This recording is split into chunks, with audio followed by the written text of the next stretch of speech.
Hi there, good morning. You're watching Market Cafe on ET Now with me, Snehisha, and with me is Shreyansi Singh. Now, this is a show where we take you through all the important global stories that we've been tracking for you bright and early this morning.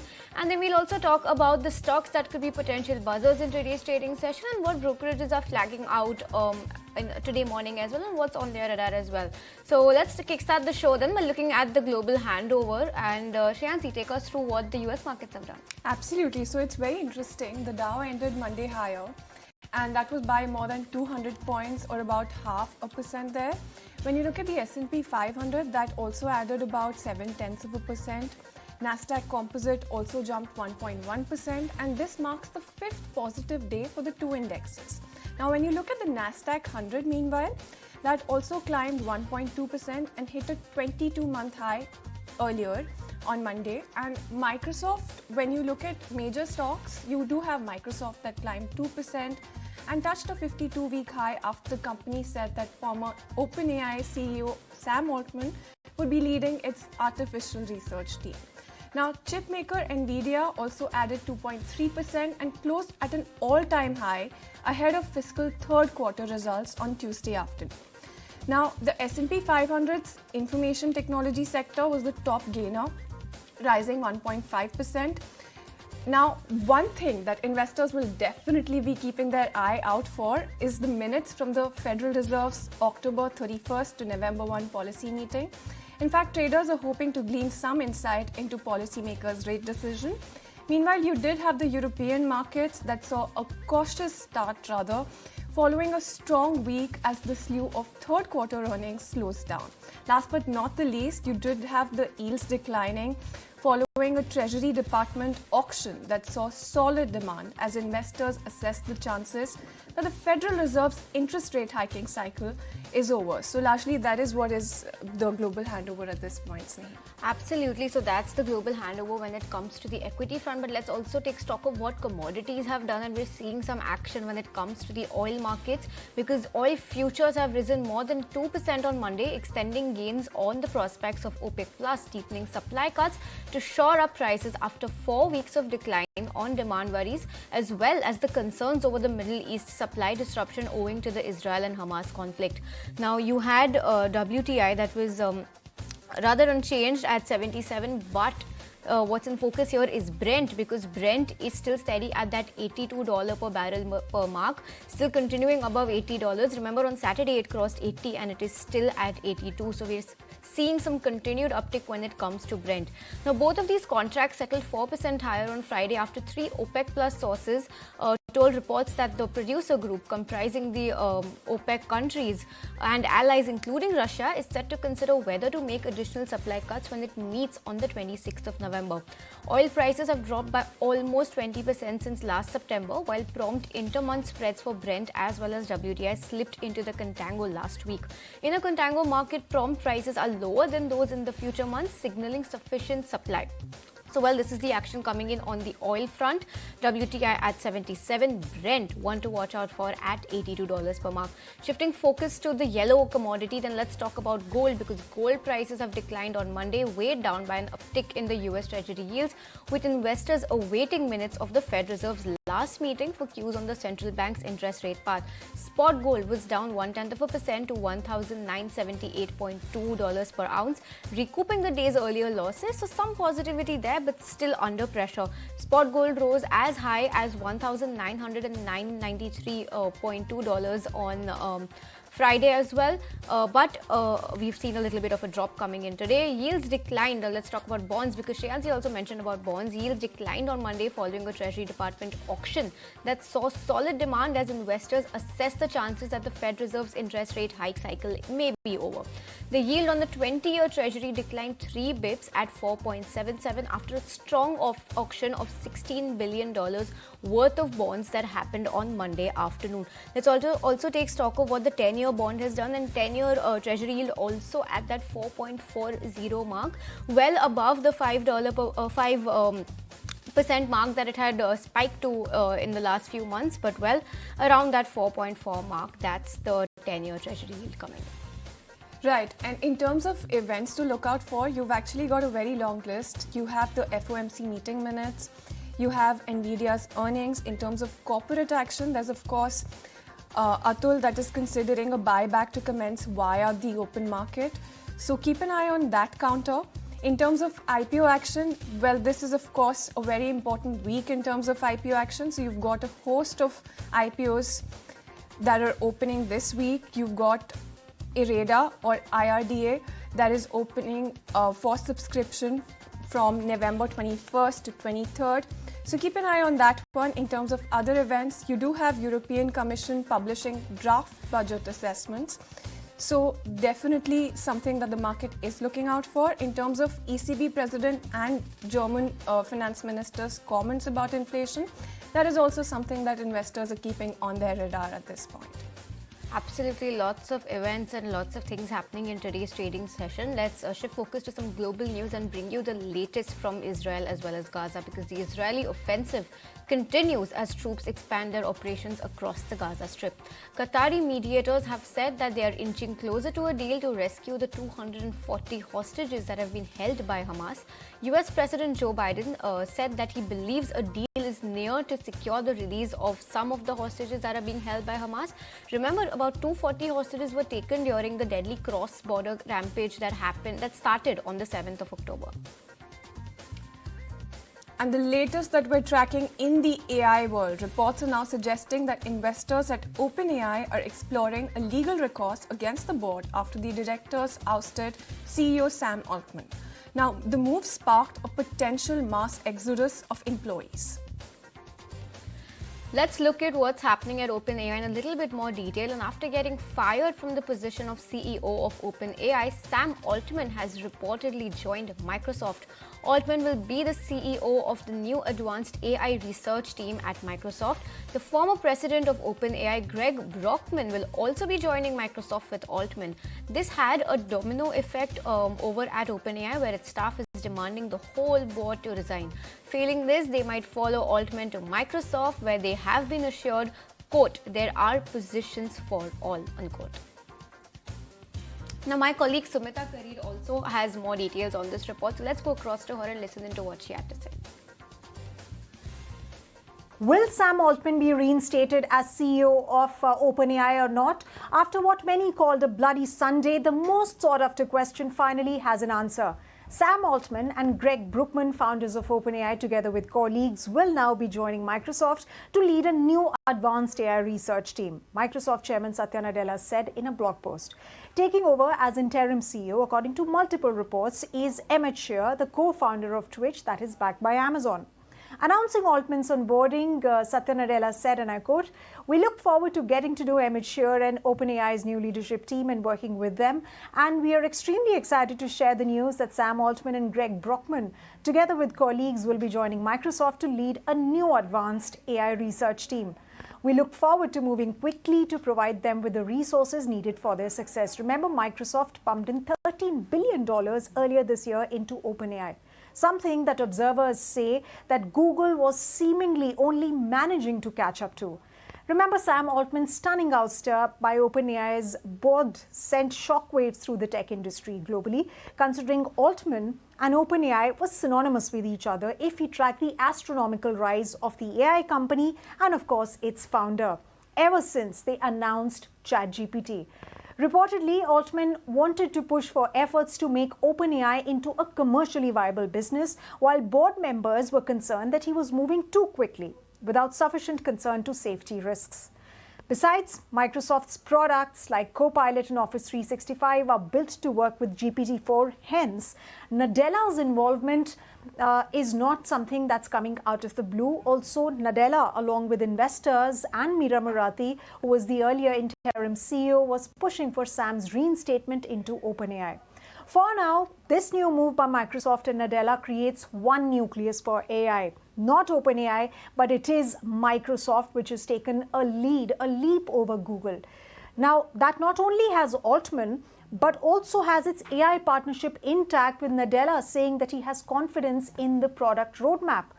The AI wars, as they say, have truly begun, with cards clearly stacked in favor of Altman, who has emerged as the kingmaker. Many startups have worked on his generative AI model of OpenAI. Besides support, there have also been parallels that have been drawn between him and Steve Jobs. So what's going to be next? What's going to be Google's next move, rather, will be very, very interesting to watch out for. Well, absolutely, Sumita. We'll definitely be keeping an eye on how this pans out for Sam Altman, for Microsoft, and as well as OpenAI. But let's take a look at fast food giant McDonald's, and that is all set to acquire investment firm Carlyle's 28% stake in a partnership that manages business in mainland China, Hong Kong, and Macau. This comes amid efforts of the burger giant to simplify its structure in the region. Alright, that's all the global stories that we've been tracking for you this morning. With that, let's slip into a very short break on this edition of Market Cafe. When we return, we'll take stock of the Asian markets.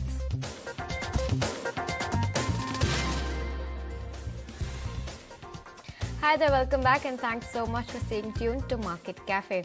Let's talk about an event that has gripped the entire nation and is in focus right now. It's the election, the Assembly election 2023. Now, the Election Commission has reported a staggering 7-fold jump in cash seizures, totaling of over 1,760 crore rupees across 5 states holding the elections right now. This marks a significant 7-fold rise compared to the 2018 assembly elections in these states. Telangana leads with the highest seizures of 659 crore rupees, followed closely by Rajasthan at 650 crore rupees. My colleague Prakash Priyadarshi filed a report earlier with all of these details. Listen in. The Election Commission has come out with the details of seizures figure in 5 poll-going states. That tells us a different story. As per the Election Commission data, seizures over rupees 1,760 crores have been reported in 5 poll-going states in form of cash, drugs and liquor. And that is huge number, and it's 7 times higher than the numbers that was seized in the year 2018, which was around rupees 239 crore. Election Commission data also shows that these numbers are 636% higher than 2018 assembly elections in these 5 states. If you go state-wise number, maximum amount seized in Telangana, which is around rupees 695 crore, followed by Rajasthan, where the amount worth rupees 650 crores have been seized. When it comes to MP, 323 crore seizures have been done, and Chhattisgarh, the overall amount is rupees 36.9 crore. So that tells us a different story, and when it comes to Election Commission, it shows that the Election Commission has used better technology and better coordination between agencies, enforcement agencies. It also shows that the election seizure management system has played a very key role in order to control flow of illegal cash, drugs and liquor in these poll-going states. Well, stay with us, Prakash, because the government plans to introduce SEZ amendment bill in the winter session of the parliament beginning on December 4th. Now, ET Now has learned from sources that the bill will soon go for the cabinet's nod. So help us put that into perspective, Prakash. Yes, we are learning from our sources that the government may introduce SEZ amendment bill in the forthcoming winter session of Parliament, which is going to be commenced from December 4. An important development coming in, as the sources are saying that the Finance and Commerce Ministries have held an important meeting with the proposed amendments. In fact, sources are also saying that the Indian Cabinet is likely to consider this proposal very soon. We also given to understand that an objective behind this proposal is to provide some relaxation to the export unit located in SEZ in order to revive a special economic zone.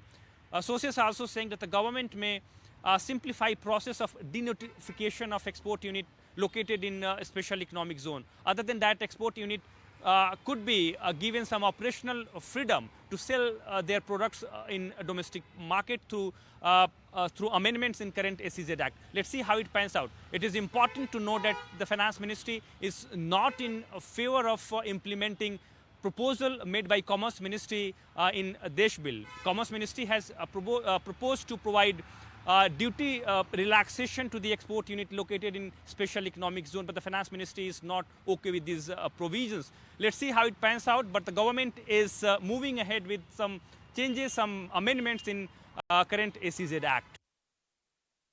All right, thanks Prakash for all of those details. Let's shift focus and talk about a sector that will be in focus, and that's the cement space, because the cement channel check suggests that prices have moderated in November, but the overall trend remains robust. Somit is joining in to get all of the highlights coming in from the Nomura note. Somit, over to you.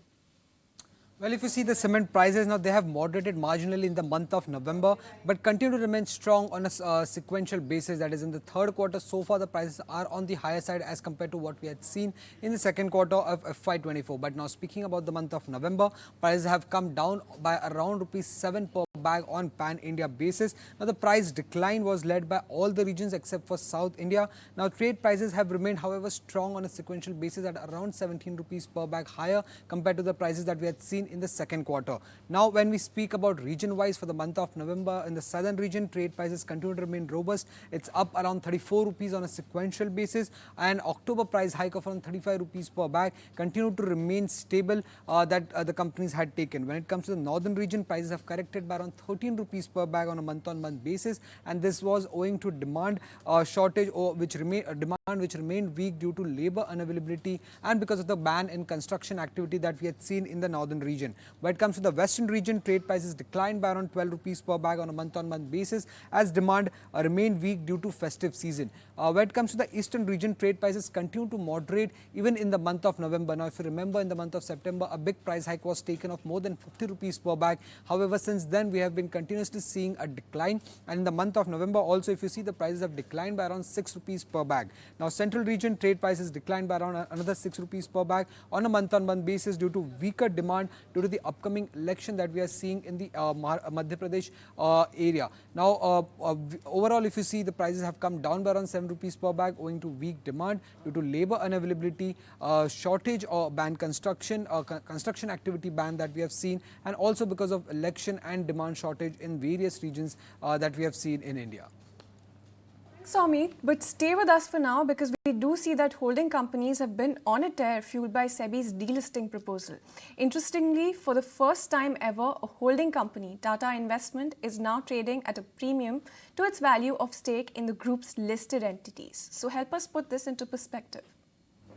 Well, if you see what is a holding company is formed with an intent of controlling stake in other group companies. Now, the main purpose of a holding company is to make investment in other group operating companies. Now, holding companies always trade at a discount to their net asset value or to the fair value of the companies. But what has happened here is that Tata Investment becomes the first holding company to trade at a premium to its net asset value or the value of its stake in the listed companies. Now, if you see Tata Investment's market capitalization, it stands at close to 22,700 crore rupees, while the value of its stake in other listed entities, that stands at close to 19,800 crore rupees, which means that Tata Investment is currently trading at a premium of nearly 15% to its net asset value as compared to other investment holding companies. If you see, like Bengal and Assam is trading at a discount of nearly 24%, while there are many other holding companies like Bajaj Holdings, Chola Holding, EID Perry, Sumit Securities, Ramco Industries, TVS Holding, RPSG Ventures, Kalyani Investment, which are trading at a sharp discount of close to 84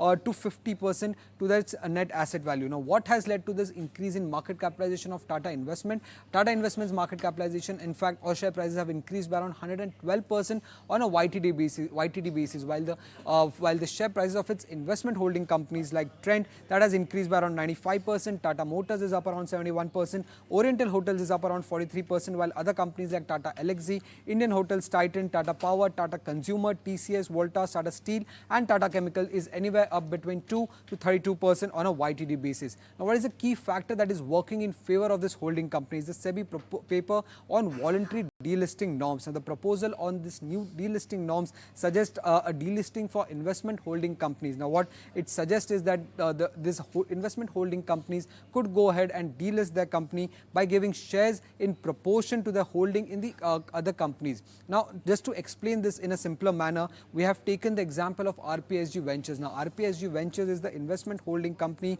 or the listed holding company of Firstsource. Now, RPSG Ventures has an equity base of close to 2.95 crore equity shares, while it owns close to 37.4 crore shares, that is close to 53.66% in Firstsource. Now, if you simply divide 37.4 crore by 2.95 crore, you will get the ratio in which equity shareholders of RPSG Ventures will get shares in Firstsource if they go ahead with this new proposal, and if Firstsource and if RPSG Ventures decides to delist the investment holding company and give shares in Firstsource, which means that for every one share of RPSG Ventures, the public shareholders of RPSG Ventures will get nearly 12.7 shares or close to 12 to 13 shares of Firstsource. Now, the value of one share of RPSG Ventures stands at close to 635 rupees, while the value of 12 shares of Firstsource stands at close to 2,000 rupees. Now, will the promoter do this is the big question going forward. Now, this is a proposal and not a compulsion. The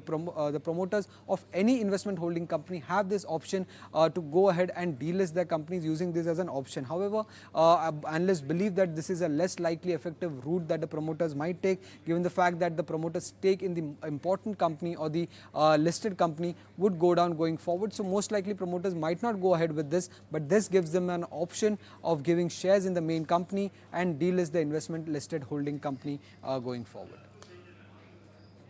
Thanks for all of those details and that lengthy explanation on why holding companies are in focus. Very detailed. Thanks a lot for that. Let's shift focus to the primary markets, because that's where all the action is going to be this week. You've got 5 IPOs that will be opening for subscription. The first one of them is IREDA, which is going to be opening for subscription today. So let's go across to my colleague Vamakshi to understand what the company does, what's this IPO about, and more details. Vamakshi. Well, yes, the IREDA IPO hits D Street, with the company aiming to raise around 2,150 odd crores from the markets, and with that, the government shareholding in the company is expected to decline to nearly 75%. Now, let's understand what the company actually does. This is a Mini Ratna government enterprise. However, it is administratively controlled by the Ministry of New and Renewable Energy. The company extends financial assistance for renewable energy projects, energy efficiency, and conservation projects. The company has a loan book of almost 47,500 odd crores by the end of September 30th, 2023, and they've managed to grow this loan book at a CAGR of over 30% from FY21 to FY23. Moreover, the company has sound financials as well, with the net interest income growing at a CAGR of 16% and net profit growing at a CAGR of almost 58% from FY21 to 23. The spreads and NIMs have come under pressure of late, and that was mainly on account of the yields coming off over the last few years, but the operational efficiency of the company, as can be evidenced by the reduction in the cost to income ratio, has reflected in an improvement in the profitability, and this in turn can be witnessed by an improvement in their return on asset as well as return on equity. Moreover, the company has also cleaned up its balance sheet, and the asset quality for the company has seen a marked improvement. Apart from that, there are a lot of triggers ahead in place for the company. The company is well placed to capitalize on the rapid growth in the renewable energy sector. They managed to grow their loan book much faster as compared to some of the peers, and this growth rate is expected to sustain given the company's plans of diversification and expansion in emerging green technologies. Moreover, when we talk about the company's valuation on a relative basis as compared to its peers, PFC and RDC, the valuation also looks quite reasonable. So all in all, the company does have some very strong growth prospects. The valuation looks quite cheap as compared to PFC and RDC, and that is the reason you should keep an eye out on this IPO.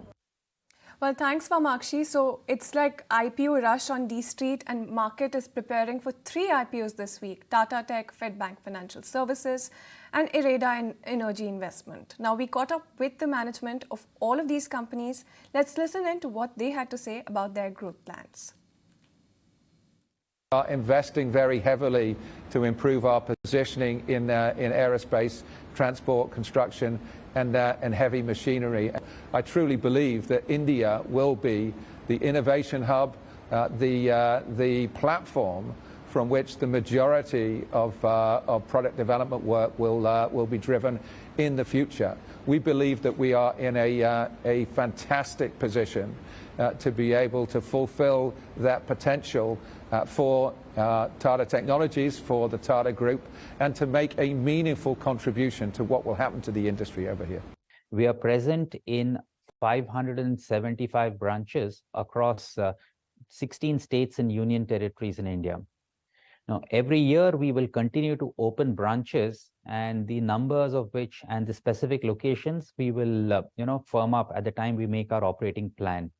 But suffice to say that our branch expansion will support our aspirations and our ambitions to grow and serve the self-employed community in India. We have a rough projection or estimate of renewable investment in the country till 2030 around 30 lakh crores.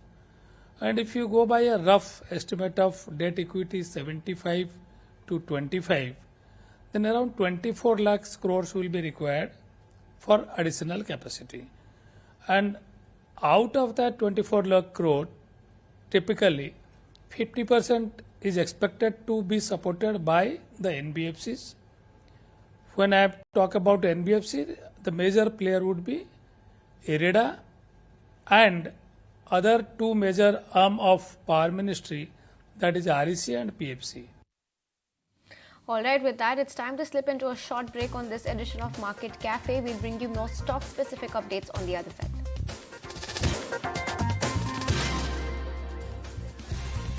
Reset my. Hi there, welcome back, and thanks so much for staying tuned to Market Cafe. Now let's talk about what the FNO snapshot is looking like for the day, and for just that, my colleague Ansh is joining us in the studios. Ansh, take it away. Right. So let's get the chart on the screen first. As you can see in the chart, Nifty has actually caught up between the moving average and its resistance of 19,850, 900 level for the fourth consecutive session, and index closed in red in the previous session. Now let's see what happened in FNO segment. Long unwinding was seen in Nifty futures with open interest declining by 5%. This indicates the sentiment here is a bit negative. Whereas on option front, we saw very active call writing continuing at 19,800, indicating traders expecting resistance over this level. Now let's shift our focus to what FIs did. Index futures, they covered 2,200 long contracts and they covered 2,500 short contracts. So net to net, we are seeing a net addition of around only 300 contracts on upside. This shows a neutral stance in the market currently. Whereas in index option, they added 62,000 contracts on call shorts, indicating traders expecting resistance at the nearby level. Whereas on downside, they added put shorts of around 60,500 contracts, indicating traders expecting Nifty to take support around the nearby levels. This coincides with the chart we saw. So in a nutshell, data continues to be cautious. Nifty needs to choose on either side, either by dropping below 1500 DMA or by surpassing about 19,850, 900 level. So currently it is in a consolidation phase. Well, absolutely. So that's about futures and options, but there's also a lot of stocks that you're looking out for that will be buzzing in trade today. So you have the likes of IRCTC and ABB that will remain in focus. Which are the other counters that you're looking at? Right. So IRCTC will be the first stock in focus for today's trading session. Companies actually received permission from Indian Railway Ministry to participate in long-term tenders, especially for a duration of 7 years. In addition to that, the Orissa Rail Neer plant has started their commercial production with a daily production capacity of 72,000 liters per day. Apart from this, ABB will also be in focus as company has entered into a strategic partnership with Titagarh Railway System for metro projects in India. This collaboration aims to supply a propulsion system for metro projects in the country.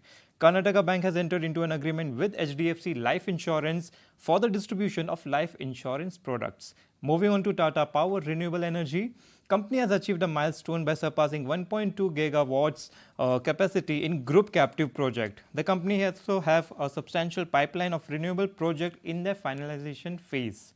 Lastly, Concor and IGL will be in focus as they have signed an MOU for LNG infrastructure at Dadri terminal, exploring LNG transportation through railway and potential use of LNG fired engines in various Concor terminals. So keep an eye on the stocks. All right, thanks Ansh for all of those details. A whole host of counters to keep your eye out on in today's trading session. But with that, let's shift focus and talk about the quick service restaurant or the QSR space, because the QSR channel check suggests that there was no festive cheer for the sector as Navratri sales were muted and no incremental uptick was seen in the pre-Diwali sales either. Winnie is joining us to get the highlights of this note coming in from Nirmal Bang. Winnie, take it away. Absolutely. So, according to the channel checks by Nirmal Bang, it's indicated that, this time there was not much of festivities, at least for the QSR sector. Sales during Navratri, that was down. They saw an increase coming in pre-Diwali sales, but not a major uptick when you compare to last festive season. So, yes, nothing in terms of an excitement coming in for the QSR sector. Other than that, what they also are highlighting that several stores that did not meet their targets for the festive season as well. And Westlife, they believe, could be one of those less impacted and least impacted by its slowdown, considering they have a strong value proposition which works out well for Westlife. Other than that, also there was World Cup also which was going on. So during those World Cup matches also not any specific trends, but yes, an uptick from a mid to high teens on the delivery sales on the back of World Cup demand is what they saw. Dine-in only mall stores indicated that footfalls to the counter was a bit lower as well, so nothing exciting in terms of that. Only on standalone basis, some stores said that uptick in delivery sales were there, especially during the India matches. So that's how it was looking like in terms of the festive demand sales, World Cup sales also, which worked out. But yes, nothing exciting in terms of a cheer that is expected. Yes, obviously Q3 numbers would be better than last year's Q3 because festive season had seen a delay this time. From Q2 it shifted to Q3, so Q3 optically would look good, but doesn't seem like the demand was very strong when you compare on a festive season basis. So let's keep an eye out on those QSR names. Well, absolutely. Thank you so much, Winnie. The QSR space is also grappling with a lot of competition from cloud kitchens and is poised to underperform. And that is the word coming in from Ajay Srivastav, who's the CEO at Dimensions Corporate Finance Services. Listen in to what else he had to say. The competition from cloud kitchen is enormous. Nobody wants to go out and eat at a McDonald's. Maybe a kid once wants to eat it. At the end of the day, you don't eat at a Pizza Hut. You got so many gourmet pizzas available.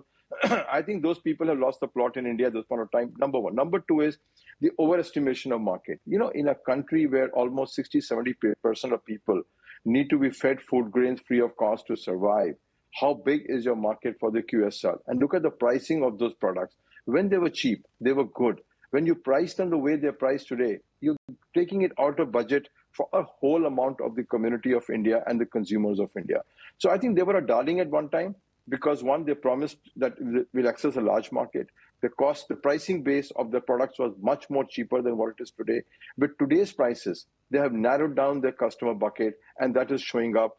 Cloud kitchen on top, home delivery on top, their goose has been cooked. So I don't think there's a great future there for a long time to come, given the fact they compete for retail space in malls, which is expensive. At the end of the day, the retail expensive, the maintenance cost expensive, people cost expensive. So they have a troubled life, I think, in the next couple of years because the cost is working against them. The consumer dynamics is working against them. They're fighting a consumer trend on a higher cost base. And that's why I think they will continue to underperform. All right, that's the word coming in from Ajay Srivastav. But what stocks are brokerages flagging off for us this morning? We have my colleague Gaurav who's joining in to take us through all of that. Gaurav, good morning. I believe we have notes coming in from Motilal Oswal, Incred as well as Macquarie. So what are the stocks that these brokerages are flagging off?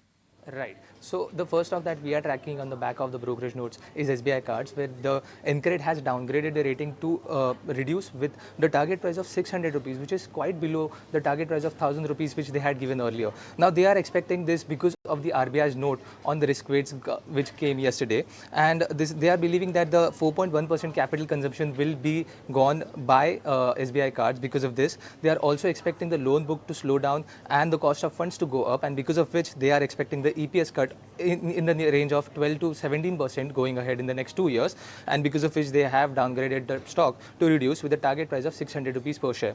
The next one we have is Sunteck Realty, where Motilal Oswal has initiated with the buy rating and the target price of 640 rupees per share. Now what they are expecting is that the 25% growth CAGR within the next 3 years because of the pre-sales for Sunteck Realty. They are also expecting that the company is going into luxury home segment, which is going to impact their profitability going ahead. With this, they have healthy balance sheet and robust cash flows, and because of which there are multiple growth levers that they are factoring in to come up to a target price of 640 rupees per share for Sunteck Realty. Apart from that, we also have Macquarie talking on the Indian healthcare segment, where they believe that Indian pharma stocks are actually at a sweet spot. They believe that Indian pharma stocks will outperform the Indian hospital stocks, and this is on the back of the domestic pharma, which is growing at the fastest pace across the globe. This is also because of the US generic markets, which is turning around lately, and within the space in the pharma, they are preferring Sun Pharma, Aurobindo, Dr. Reddy's, Lupin, and Mankind, and they have also mentioned about the Eris Life in this list. With this, they are also remaining cautious on the Zydus and Alkem Labs. They are not bullish on the Indian hospital stocks because Indian hospital stocks are trading at 60 to 70% premium to their global peers, and that is how they are playing out in the Indian healthcare sector. So let's keep an eye on these stocks and let's see how it turns out. Well, thanks, Gaurav. With this, it's curtains down on Market Cafe. From me, Shreyansi Singh, my co-host Snehi Shah, and the entire team who put this show together, thank you so much for watching. The market takes the action forward, so stay tuned.